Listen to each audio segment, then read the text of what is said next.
गाय और शेरनी की कहानी। एक गांव में एक बूढ़ी माता जी थी। उनके पास एक गाय थी। वो गाय जो है, जब तक उनके हाथ पैर चले उन्होंने सेवा की, गाय की खूब सेवा की। जब उन हाथ पैर चलने बंद हो गए तो उन्होंने एक दिन गाय को छोड़ दिया। गाय बेचारी चलते चलते एक जंगल में पहुंचती है। काफ़ी देर घूमने के बाद गाय को प्यास लगती है तो गाय पानी पीने के लिए एक नदी के पास जाती है। जब नदी के पास गई है गाय, तो जैसे ही पानी पीने लगती है तो वहाँ पे शेरनी आ जाती है। शेरनी कहती है गाय से कि मैं तुझे खाऊंगी। गाय बोलती है, बहन अभी मत खाओ, मैं गर्भवती हूँ, मैं बच्चा हो जाएगा, इसके बाद तुम मुझे खा लेना। शेरनी बोलती है ठीक है। शेरनी उसको ठिकाना दे देती है तो रहने के लिए गाय वहीं पे रहने लगती है।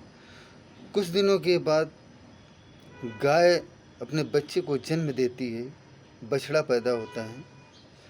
जिस समय बछड़ा पैदा हुआ, जब छोटा था, जब थोड़ा सा बड़ा हो गया बछड़ा, तो एक दिन शेरनी बोली, जंगल गए दोनों। शेरनी बोली, अब तो बच्चा भी हो गया, अब मैं तुझे खाऊंगी, कि आज मत खाओ, अपने बच्चे को मैं बता के आऊँ, इसके बाद तुम मुझे खा लेना। तो शेरनी बोली ठीक है। गाय बेचारी आती है, उदास मन से रहती है। तो बच्चा बोलता है, माँ क्यों उदास हो? कि कुछ नहीं बेटा।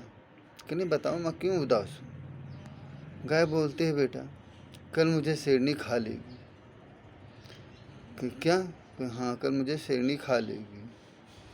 बच्चा बोलता है ठीक है, तुम दूध पी लो। गाय बोलती है। तो बच्चे को भूख नहीं होती है, लेकिन फिर भी मुंह में दूध भरता है। वहीं गड्ढा बना होता है बगल में, तो उसमें दूध डाल देता है। 2 बार करता है, दूध उसमें पूरा भर देता है। गाय देखती है कि मेरा बच्चा आज पेट नहीं भरा है, आज मेरा बच्चा भूखा है। तो क्या कहते, बेटा आज भूखे हो? कि हाँ माँ, आज बहुत भूख लगी थी। गाय जब उठती है देखती है कि दूध गड्ढे में है।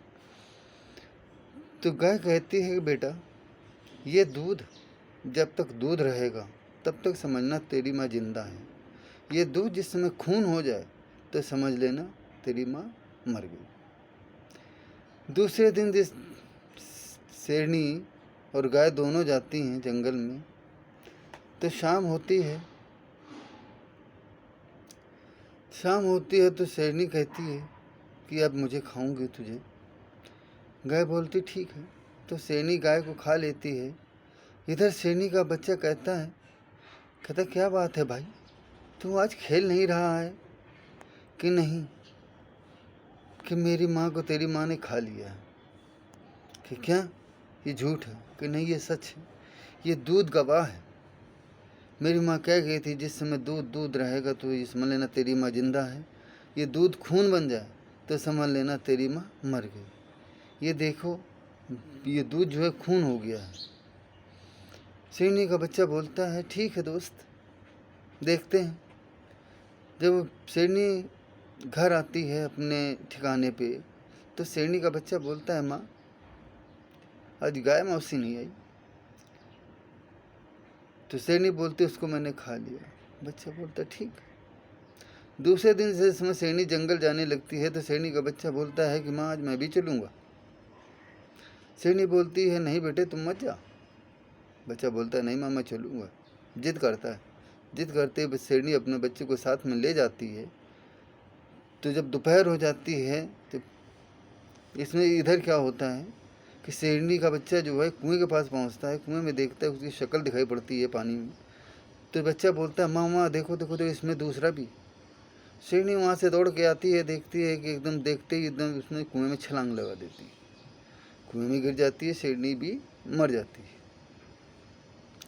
शेरनी बच्चा उछलता कूदता आता है घर अपने ठिकाने पे, और बछड़े से बोलता है कि देख, तू भी बिना माँ का, मैं भी बिना माँ का, अब दोनों आराम से रहेंगे। जिसमें दूसरे दिन आराम किया उन लोगों ने। दूसरे दिन 2 बांसुरी दी बछराज को। जो बछड़ा था उसका नाम बछराज था। जो बछराज था उसका नाम। तो जिसमें 2 बांसुरी दी, एक सुख की दी, एक दुख की दी, कि ये जब सुख आएगा तो सुख में बजाते रहना, और जिसमें कोई दुख आए तब ये बांसुरी, दुख की बांसुरी दुख में बजाना। बछड़ा बोलता ठीक है। शेरनी का बच्चा जंगल चला जाता है। वो आजमाने के लिए बछड़ा, गाय का बच्चा बछड़ा, वो दुख की बांसुरी बजा देता है। दुख की बांसुरी बजाते ही जो शिकार के पीछे होता है शेरनी का बच्चा, जिसका नाम होता है बगराज। आप लोगों को मैंने नाम नहीं बताया था, उसका नाम होता है बगराज। बगराज वहाँ से शिकार अपना छोड़ के वापस दौड़ता हुआ आता है। देखता है, कहता है क्या हुआ? कि कुछ नहीं, मैं आजमा रहा था। कह रहा तुमने मेरा शिकार छुड़वा दिया। चलो भाई, दूसरे दिन जिसमें शेरनी का बच्चा शिकार के लिए गया है, इधर बहेलिए आ जाते हैं बछड़े के पास। बछड़ा दुख की बांसुरी बजाता रहता है, लेकिन बगराज नहीं आता है।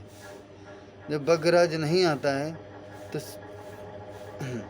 इधर बहेलिए बछड़े को पकड़ के काट डालते हैं उसको, उसका मांस निकाल लेते हैं। निकालने के बाद खा लेते हैं, हड्डियाँ वहीं पड़ी रहती हैं। रात में जिस समय बगराज, शेरनी का बच्चा जिसमें वापस आता है, देखता है मेरा दोस्त कहाँ है। वो कहता है मेरा दोस्त, देखता है खून पड़ा है, खाल पड़ी है। वो समझ जाता है किसी ने उसको मार दिया है। अब बगराज पूरे जंगल में घूमता है। जंगल में घूमते उसको बहेलिए नजर आते हैं। एक एक बहेलियों को पकड़ के उनको मार देता है।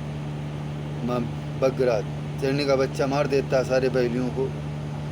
बहेलियों को मारने के बाद जंगल से लकड़ियाँ इकट्ठा करता है। जंगल से लकड़ियाँ इकट्ठा करने के बाद एक जगह इकट्ठा होती हैं जंगल की लकड़ियाँ इकट्ठा करने के बाद सारी हड्डियाँ उसकी बीन के, बछड़े की, उस लकड़ियों को ऊपर रखता है। लकड़ियों के ऊपर रख के खुद बैठ जाता है और ईश्वर से प्रार्थना करता है, ए ईश्वर, अगर हमारे में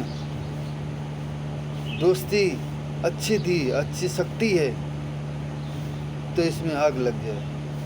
उनकी दोस्ती सच्ची थी, उनके मन में कोई कपट नहीं था। ईश्वर ने उनको सुनी और लकड़ियों में आग लग गई। उसी चिता में जल के बगराज और बछड़े की हड्डियों को लेके बहेलियों के साथ उसमें अंतिम संस्कार कर दिया अपना।